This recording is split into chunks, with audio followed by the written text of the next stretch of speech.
The deepest lyrics I've ever written are, You're listening to The Greg Kihn Show on 98.5 KFOX. Did I ever tell you about the time I was on French TV and I was in the makeup room with Boy George and Eartha Kitt? Two of the largest You might recognize him consumers. during your morning drive.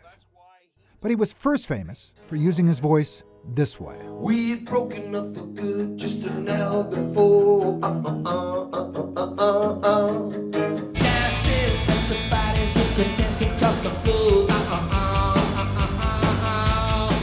Greg Kihn has come a long way from rock star to radio disc jockey. The few times I agreed with Yoko. Go, baby, go. Anyway, we never thought about being big rock stars. You know, when I started the Greg Kihn Band, we just wanted a, place to play. Despite his roller coaster ride of stardom, Kihn has had the good fortune of sustaining a career in a temperamental industry. If you want to really make it big, find something you're good at that's fun and make that your career. Born in Baltimore and raised in a literary household, Greg's gift of gab was formed early on thanks to his father. He used to quote Shakespeare at the dinner table. And he used to read Robert Service poems to me and my sister. But it was his mother who saw his musicality. My mom found a guitar in the alley behind our house. It was cracked. I played it enough with enough credibility to my mother goes, let's buy him a guitar. With a nudge from Mom, Greg was well on his way. My mom sent one of the tapes of a song that I had written into the local radio station, WCAO in Baltimore. It was a talent contest, and I won. Kihn packed his bags for California in 1971 and landed in Berkeley, where he formed the Greg Kihn Band. When you're in a rock and roll band and you're young and you're just starting out, it is the most fun because it's you against the world. We would play any gig. I mean, there was one place that we played that paid us in soup. The guy says, well, I don't have any money, but I could give you guys a quart of soup each. I took it. In 1976, the Greg Kihn Band recorded their first self-titled album. I was so intimidated that I forgot to do harmony. I had a harmony track on a song I was singing, and I forgot to do it. Several albums later, they finally broke with a top 20 single, the Breakup Song, They Don't Write 'Em, from their 1981 album, RocKihnRoll.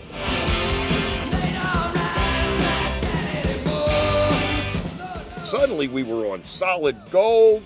People were asking for our autographs. God, it was great. 2 years later, they landed their biggest hit.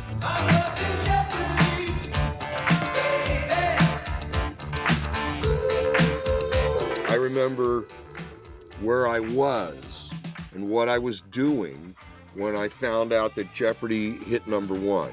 And when your first number one record comes down the pike, it's a very religious experience.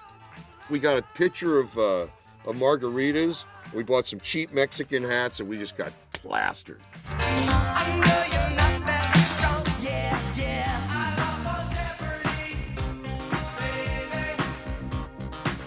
A spoof by Weird Al Yankovic titled I Lost on Jeopardy cemented the song's popularity.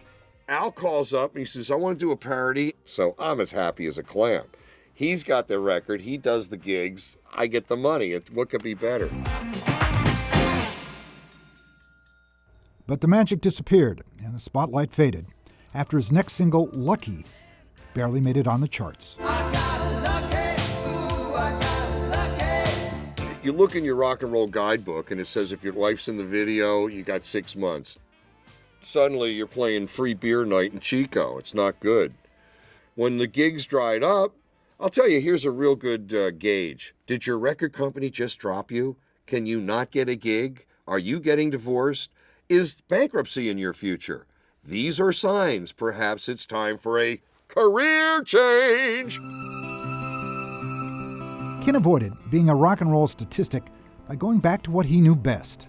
I started writing novels. The first novel, Horror Show, was nominated for a Bram Stoker Award, so I knew I was on the right path there. Greg went from penning lyrics to publishing novels, and he hasn't looked back since. To me, there was life after rock and roll. You went up, you came down, okay, now what? Kihn's can-do attitude led to a gig on San Jose's classic rock station, KFOX. Now, let's face it, I'm full of crap and I love to yak, and, they put me on the air. It's like a match made in heaven. The cameras from KTEH are here, and they're just filming a little bit of our morning show for one of their shows, and it's kind of fun. Greg has held the most coveted spot on the airwaves for over a decade. To be on the radio every morning here on KFOX, it's like a dream job. I love being part of the fabric of San Jose. I feel like we're all family. I know most of my fans, and I like them. All right, man. My next event will be this weekend at the Troop Fest. Now, I'm a big supporter of the troops, and I love those guys, especially Operation Care and Comfort, and they're going to be out there. Operation Care and Comfort raises funds to support local military families and sends care packages to troops overseas. Come by, make a donation, maybe pack a thing or two, or just enjoy the bands and have a good time.